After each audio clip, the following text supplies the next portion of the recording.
After a long, arduous season, a team I don't think, well, certainly either one of us had picked to win the World Series has done Did so. anybody? I'm sure a few cocky Ranger fans had them selected to win the World Series. Or Bruce Bochy fans. Congratulations to Texas. The Rangers have won their first World Series. Yeah, and I think that the cool thing is that all those monkeys that were on their back collectively from losing the World Series in 2010 and the 11. very painful way that they lost. Yeah, that 2011 series to the Cardinals. So you kept thinking back to that a little bit during this World Series, but I don't think either one of us ever felt that the Rangers were in trouble. I never really thought back to that series because it's too far apart. We're 12 years later. It's not like any of the same guys are on that team. And I don't think we publicly said it. I don't remember saying I didn't predict the amount of games. We both thought the Rangers were going to win. I think I had the Rangers in like 6. And I think I had them in 5, and that's what it win. But that, it doesn't really matter what you say when something like that. I just felt the Rangers were going to take care of the Diamondbacks, and they did. I had hopes for the Diamondbacks in making it an exciting series, and when they lost Game 1 the way that they did, not that it necessarily that alone doomed their chances of victory. Yes, it did. It probably did. But yes, it did. When they lost that game in that fashion, that's horrible. You can't. That was Met-like in a horribleness. No, that's actually what I was going to reference. It reminded me so much of Game 1 of that 2015 World Series, where the Mets team wasn't an unbelievably good offense. They were a good offense, but they weren't unbelievable. They were a team with starting pitching, good bullpen, and that they could score enough runs to get them there. And when you're a team like that and you get 5 runs and you take a 5-3 lead into the 9th inning, if you can't convert that game to a victory, it's going to be really hard to win a 7-game series because you're essentially saying, I got to win 5 games now because you should have won that one. And I don't know that he pitched another game in the series, but Paul Sewald. No, he did. He pitched the first game. Besides the Game 1 and Game 5. He so didn't pitch in the any 2 times he pitched, he absolutely gave it up. And what a horrible way for him to, he was 6 for 6 in save opportunities before he came in Game 1 and gave it up. And then he wasn't just 6 for 7. He kind of was 6. He's 6 for 7 because he doesn't lose. He doesn't lose it. Like he loses it. He one. doesn't give it up. And that. But yeah, that home run he gave up to Semien was iced it certainly. They needed to keep it as close a game at that point already, and that just kind of blew the doors open. And you just felt like that was too big a hill for that offense to climb. And you had the weird thing in this, in just a 5-game World Series, you had a close game in Game 1, 6-5. Game-winning hits and real excitement. We're gonna have a barn burner of a World Series, and then was 9-1 Arizona. Yeah. Oh, not so good. Then you had the next game, which was a 3-1 game, where the bullpen sort of held on, and that was a really tightly played baseball game. Yeah. And then you had a 10-0 game that became an 11-7 game that wasn't that close. Right. I'm sure if you showed the score line to people, they would have thought it was a lot more of exciting. It was 10-0 after the second inning. So that's not the recipe for an exciting World Series game. I mean, it was fun watching Zach Gallen dominate, but it felt like, once they got that first hit last night, it was done. So the Rangers were the first team in Major League history to win a game having no hits after 6 innings and no runs after 6 innings. So no team in the World Series has ever won a game from that circumstance. So that just shows you how different this year was, because it also shows you how anemic that Arizona offense was. Well, and Zach Gallen, you kind of knew they had so many guys on the base paths. And they had a higher average than Texas in the World Series. So their batting average, they had more hits than I think 47-38. They out hit them. Did they hit any home runs? Did Arizona hit? Yeah, Gabby Moreno hit like one. Hit a home run. I think Lourdes Gurriel Jr. hit one. A home run, right? But that's it. They hit no home runs in this series. And when I looked at the Arizona guys, I looked at some of their stats, and I thought, well, Alec Thomas, I really like that player, but I don't really like what he did with the bat in the World Series. Right. And the error he made in the last inning, I don't think that it was over. It was already over. I don't blame him for obviously, that. he's going to feel terrible about that, but I really don't think that had any kind of impact on how this series played out. And the Diamondbacks got credit for coming back in Game 4, being down 10-0, making it 11-7. They're a game. Well, I mean, if you listen to John Smoltz, he sounded like they thought they won the game. They didn't win, right? So that's exactly what I'm saying. Going like that sounds like what a losing team would say. Like, we really fought hard when we were down 10-0. We didn't ever made them use pitchers. So I think the Rangers. We said it before the series. They were just a better hitting team. And without Adolis Garcia, they still were a better hitting team. Right. Even though they were out hit in the series, out averaged in the series, out on based in the series. Kind of interesting how it came. I think part of the issue was yes, all of the guys in the Diamondbacks could hit and did hit, but there was nobody in that lineup including Kettle Marte, that you were scared to pitch to in a big situation. You would attack any guy in that lineup. You weren't going to attack Corey Seager the way he was playing. You weren't going to attack Adolis Garcia the way he was playing. So I think that the Diamondbacks are definitely the type of team that, they reload, add a little bit of pop to that lineup. They could be back there next year. I think it's going to be hard for them to expect another World Series run, just because I think a lot of things kind of came together here.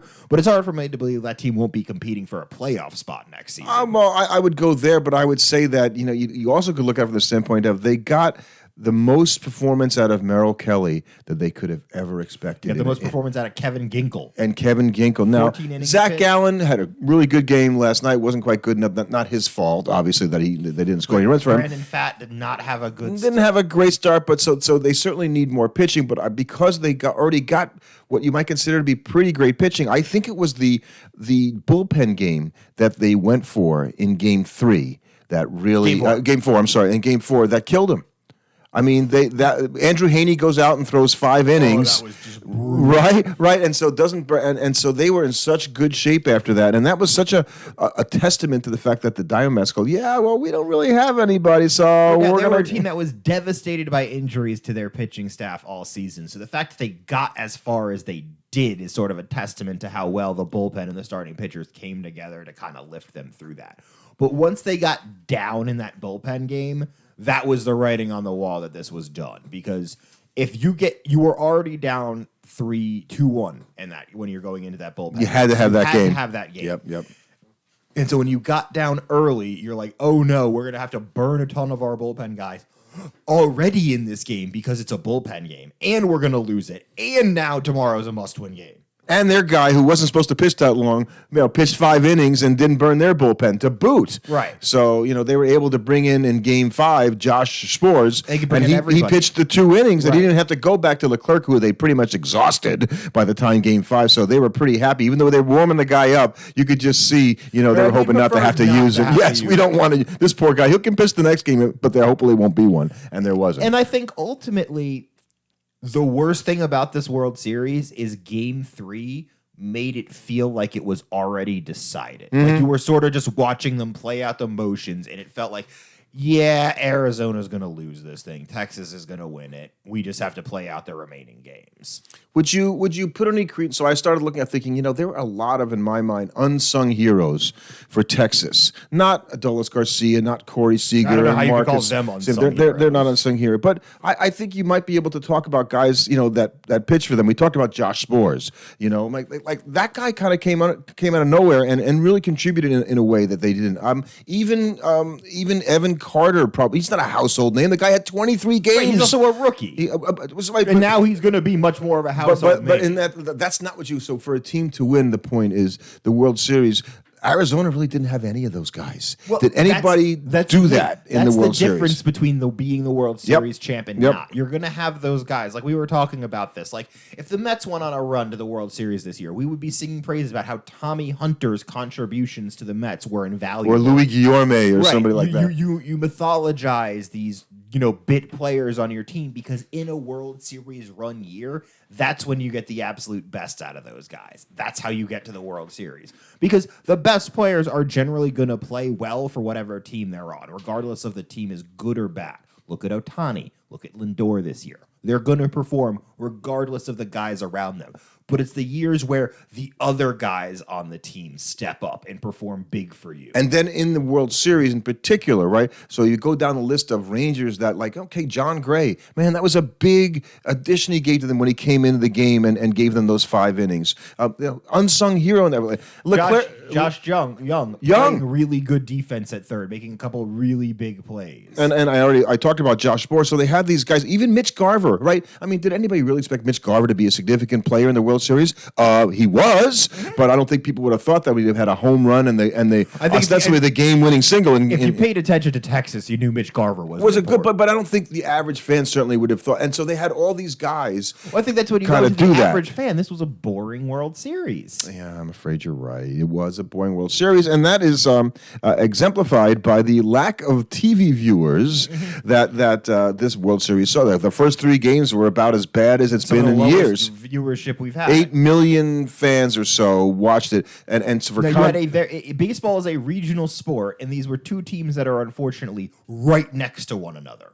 Yeah, I'm sure that's a factor, but last year's World Series, between the Astros and the Phillies, now the Phillies are a more major market. Houston's a big market. East Coast, West Coast. Sort of, kind of, East-West. Closer than you certainly had this year. No doubt, yes. They had an 11.7 million on average, so they almost had 50% more TV viewers. That's a big difference. And the Astros were kind of like, well, people watch the Astros in a way that did anybody really think or care about the Rangers and the Diamondbacks before the season? No. So last year you had the Phillies are a big market East Coast team, and Philadelphia is clearly rabid for baseball. So I guess baseball will have to sort of deal with how they're going to manage the expectations that had such few fans the other issue that you had is this was not a World Series with a ton of marketable superstars. I'm not saying Corey Seager or Marcus Semien. Except Corey Seager doesn't want to talk to anybody. So you're 100% right to say that. They do not have the play level of superstars, but they do not act like it. And they're not so transcendent like Ohtani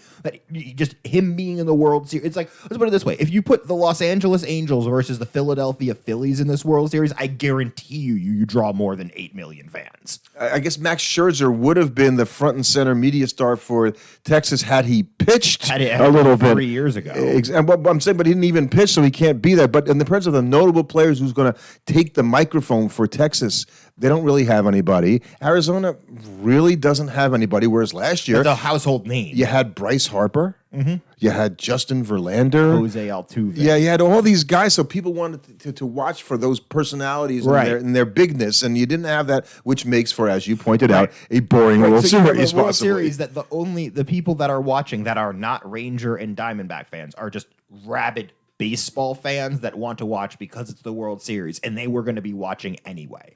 Could you imagine being the Rangers saying, okay, so here's what's going to happen this year, guys. Okay, you're going to go all the way to the World Series, okay, but you're not going to have Jacob deGrom, but you will have traded for Max Scherzer, but he's not going to pitch either. But you guys are going to win the World Series, and because Nathan Eovaldi is going to go out there and kill the world at the end, and he did. And so, credit to them, because I think you would have said, yeah, that will never happen. Right, that Jacob deGrom would miss like 100 and something games this season, and you would still have no issue making it to the World Series. Yeah. It's wild to think about. But I saw we'll get by with Jordan Montgomery and Andrew Heaney. I thought what was really interesting is deGrom made 5 starts for the Rangers this year. He only made 5. In 2 of them, he beat the Orioles and another team in a series in which the Rangers that was the only game the Rangers won in, and the Rangers made the playoffs by 2 games. So Jake made the difference. He might have made the difference. Yeah, I guess. I want to give him some credit because ultimately Jacob deGrom participated on a team that won the World Series. That's about the most you could say for his contributions to it. And I didn't mention former Met and Philly Travis Jankowski, but he came in and subbed for Adolis Garcia, and in that first game and had big hits and all that stuff. So everybody, when you win, right, contributes. Seems that everybody kind of comes up with a contribution. Adolis Garcia had 22 RBIs. I think that's the most. He tied the record. He tied Rosarena's record with it. I think it was Rosarena. He's tied for the record for the most RBIs in a single postseason.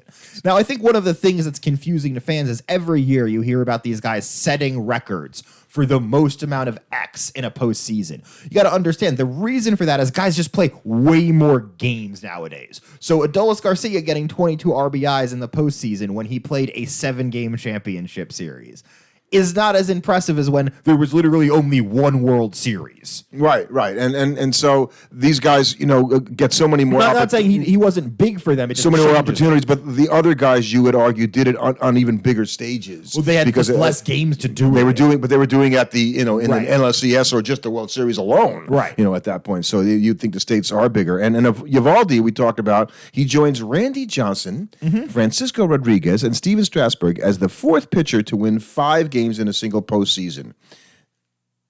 Okay. Right, that's a much less impressive statistic when you realize it's over like 4 or 5 rounds of the playoffs. So statistics are like 22 RBIs in the postseason, like you said before. Going, okay, well, how many games did they play? Right, it's not as impressive. So he played the wild card round, then he played the divisional series, then he played the LCS, then he played the World Series. So he played 4 rounds of playoffs. Okay, that's not quite the same as playing like 1 or 2. Right.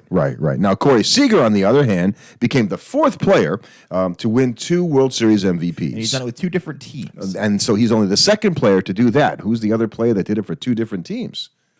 2 World Series MVPs with 2 different I'll give you a hint. He was really big in October.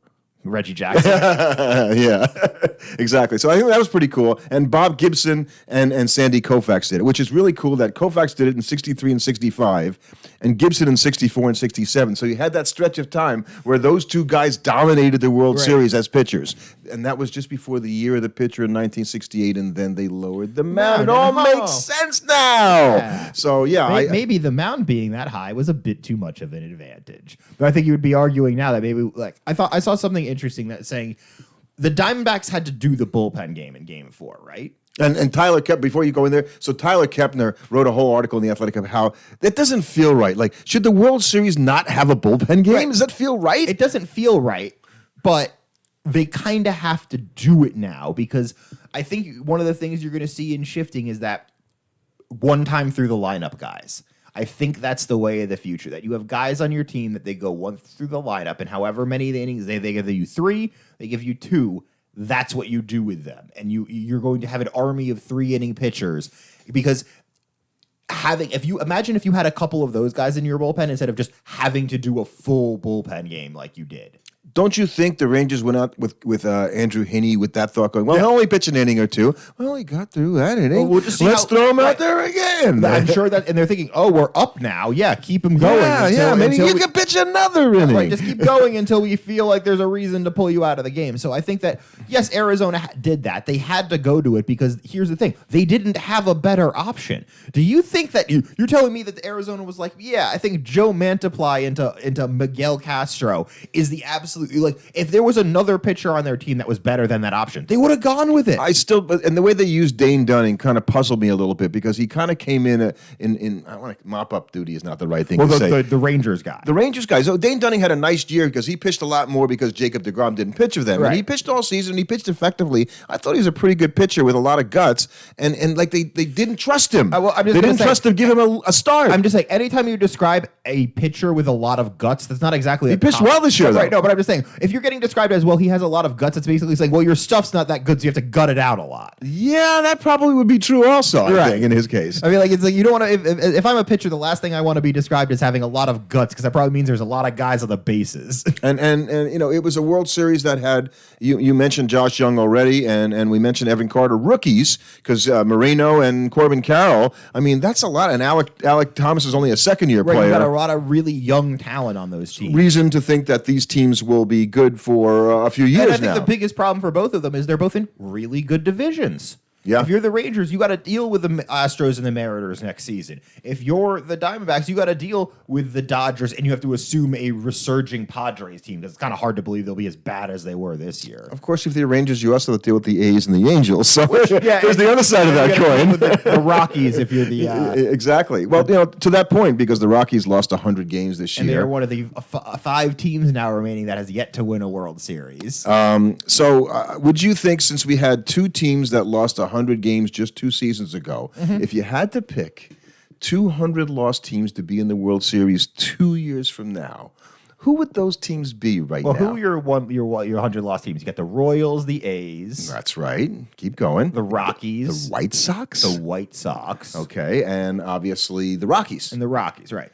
So from that pool, the Nationals, I think, also. Right. So if I'm picking a team from the AL and I'm picking a team from the NL, I probably pick the White Sox and then the Nationals. The Nationals didn't lose 100 games. Yeah, you're right. They didn't. They came back at the end of the year and they had played better. My bad. They were too close to the Mets record for that while. Like that's what I'm saying. I would still probably pick the White Sox out of that group because. Or like the Royals look like they have maybe a good player or 2. The A's look like they have no good player. And frankly, that'd be my guess. No team basically.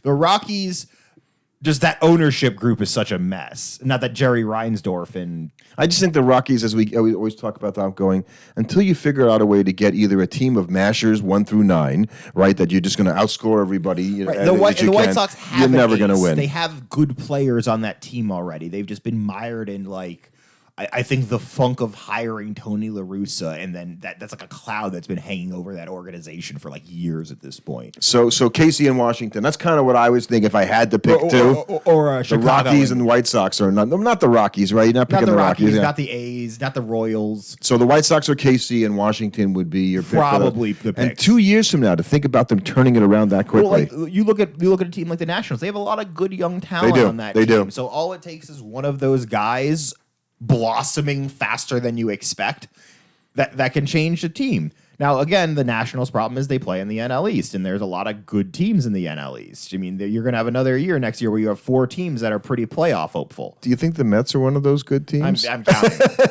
As a team that's playoff hopeful next year. Well, hopeful, yes. Expected, maybe not so much. Well, I think they and the Marlins are in the same boat where you're expecting to compete for one of the last wild card spots next season.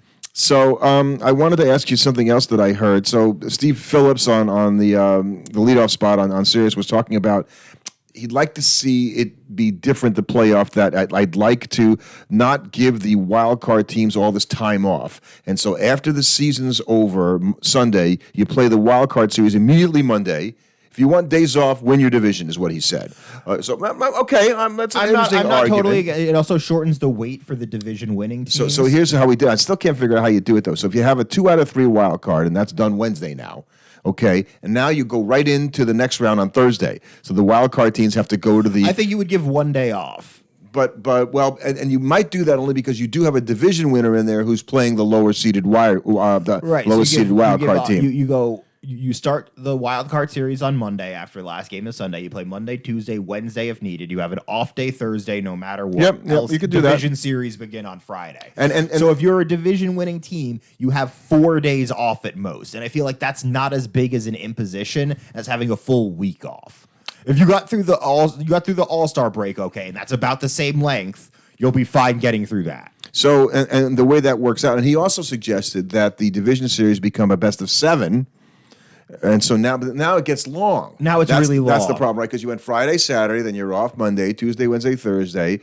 Off Friday, Saturday. You're only done with the first round. I also don't like it because I don't like the idea that you could have one 7-game series be over in 4, and then you've got another 7-game series that's over in 7. And since you've got 4 7-game series that you're playing, with the divisional round being 7, it really increases the chance that you're going to have one series going long while the rest of them are finished. And it's just not. It's not good. Nobody likes that. Nobody enjoys when there's one series that everybody's waiting to have finished. And my issue is that, and I'm sure it would be his as well, that unless you change the length of the season, you do it differently, you're going to be going too late now. Right now, you're going to be deep into November. Even stealing a game and skipping a day off at the beginning of the playoffs is not going to make up for adding 2 more games that you potentially have. 3. Right. That would be into the playoffs. So I like the thinking because I think we all feel that a 7-game series would probably be a little bit better measure, although, as we heard recently, you need to play 75-game series in order to have a true measure of the better team coming over, so we know that isn't going to happen. And that would be something. So, and I think the home team advantage this year, as we saw... Well, what was wild is the Rangers were 40-41 on the road this season. They were 11-0 in the playoffs. Right. Sometimes you just go on a run. And the League Champions Series, every game away for the first time was won. So it's bizarre, and I don't remember the home team. But I think you would purely chalk that up to an anomaly, not some kind of any kind of statistical significance. Right. I think they've won 52.1% of the games this season, the lowest percentage of this century. And then I start thinking, well, this century is only 23 years old. So you have to, it doesn't include the prior century people. The old people like me, think, oh, well, that's 100. It's like 20 years. No, it's not that long. Not quite the same. So I don't know what happened, and they don't have necessarily the stats to sort of to quickly look at that. Will Smith was the first player to be on 3 straight World Series champions. He was the closer for the Braves team and was huge in that World Series in 21. And then he was a part of the a guy on the team for the Astros. And that they didn't pitch in the World Series. A guy on the team for the Rangers. I didn't know he was on the Rangers because he literally never came out. Well, he did pitch. He did pitch in the World Series, actually. He pitched in the... Yeah, I think he pitched in games, the 10-0 game. Right. So, and he gave it up, I think, also in that game, too. So that's kind of an anomaly, right, that a guy gets to be in 3 straight World Series champions. Clearly got to go out and sign Will Smith if you want to win a championship. There used to be guys like that in the NBA, right, that you put this guy in your team, you're going to the final. Let's see. Any other... well, I wanted to cover a couple of other things, I guess. I don't have much left on the World Series. Do you have anything else that we should talk about World Series-wise? Not World Series-wise, no. Yeah, I think the Braves are the favorite for the 2024 World Series. Right now, clearly a lineup that's talent. That is that talented. Can't go quiet twice. Braves, Dodgers, Astros, Rangers. I think that's a pretty fair. I think the Braves are plus 650 or something like that. But we all know that like those odds are going to change drastically based off of free agent signings. Yeah. Some team is going to go shooting up. Some team is going to go shooting down. I would venture a guess that 3 of those 4 teams, though, will still be the top choices. I wouldn't be surprised if all 4 of those teams made the playoffs. Right. So, okay. So I heard today, we're recording this unusually on Thursday when we normally drop because we wanted to get the World Series results in there, that Nelson Cruz ended his career. And we'll talk about all the players that retired in our podcast that drops next week. But Nelly Cruz, I think we talked about him before in this podcast. Interesting baseball career. Nice career, right? For anybody that has over 400 home runs is somebody you got to talk about. Yeah. So, and he did it for a very long time and unusually got better later in his career. And it wasn't necessarily due to what we think are any kind of enhancement or anything like that. So he had that sort of labeled on him a lot earlier in his career, but he shed that. And a good career for Nelson Cruz. Good guy, not a Hall of Famer, not anybody we're going to talk about that way. We also, we picked our award winners a few weeks ago, and you'll be happy to know that they released the Silver Slugger Award candidates today. Yep. And everybody that I know that I nominated was at least nominated for a Silver Slugger Award. Good. So I feel like, okay, I got that much right. I at least was on the right track. Pete Alonso was nominated for a Silver Slugger. Considering you have 3 first basemen, who are you going to put? Who's the other first baseman? Because the first 2 are pretty obvious. Well, it's going to be Freddie Freeman and Matt Olson. Correct. Who was going to be the first baseman that displaced Pete? It probably wasn't going to be Harper because he just didn't play enough. Yeah, you took the words right out of my mouth. That was the guy that could have possibly gotten in there, but he just didn't play enough. And I think the really interesting thing was how many positions could have Mookie Betts been nominated for a Silver Slugger at this season? Yeah, he was nominated. I think he was nominated as an outfielder. Right. But he could have been at second base and shortstop. Even for a few games at shortstop, which is just pretty darn impressive. So Lindor should get his Silver Slugger. Lindor was nominated also, and we have a very high sentiment for him winning. Corey Seager also got both on that, and I think they haven't nominated the Gold Glove. No, the Gold Glove's not out yet. That's going to be Sunday. They announced the awards, actually. Yeah. And then you've got some stuff coming up in the next couple of the weeks. You've got the general manager meetings. This is not the winter meetings. You've got the Baseball Writers Awards, so you're going to get all the other awards coming, Comeback Player of the Year, all that kind of stuff. So we'll kind of cover that. We'll cover them as they come up, yeah. But, here we are. It is the end of the 2023 season. We will not have baseball on television for 5 months now. Right, the World Baseball Classic this year to get us started. All the way to the end of March. We were so excited. You remember us in March going, I can't wait for baseball. So was it a good season? Are you satisfied? Am I satisfied? No. I can take some more baseball. No, I definitely wish my team did better. Right. And I think I wish we'd had the kind of World Series that the LCS and the American League ended up being. And the NL. And the NL, too. That it was a bit of an anticlimax to have. Very anticlimactic to have the World Series. But great for the Rangers, and they got that monkey off that back. Right. Congratulations, Texas. You got the monkey off your back. You got your first World Series. So starting next week, we're going to be doing, we'll keep with our 2 podcasts a week, but on Mondays, we're going to do deep dives. And we have a lot to go on the deep dives. I think we've got about half the league to do. So we'll be starting with the Phillies, but obviously if anybody has any suggestions or ideas. We're going to have fun with the Phillies. Yeah, please reach out to us. We love hearing from you. Thank you for listening, and hope you all had a great season too.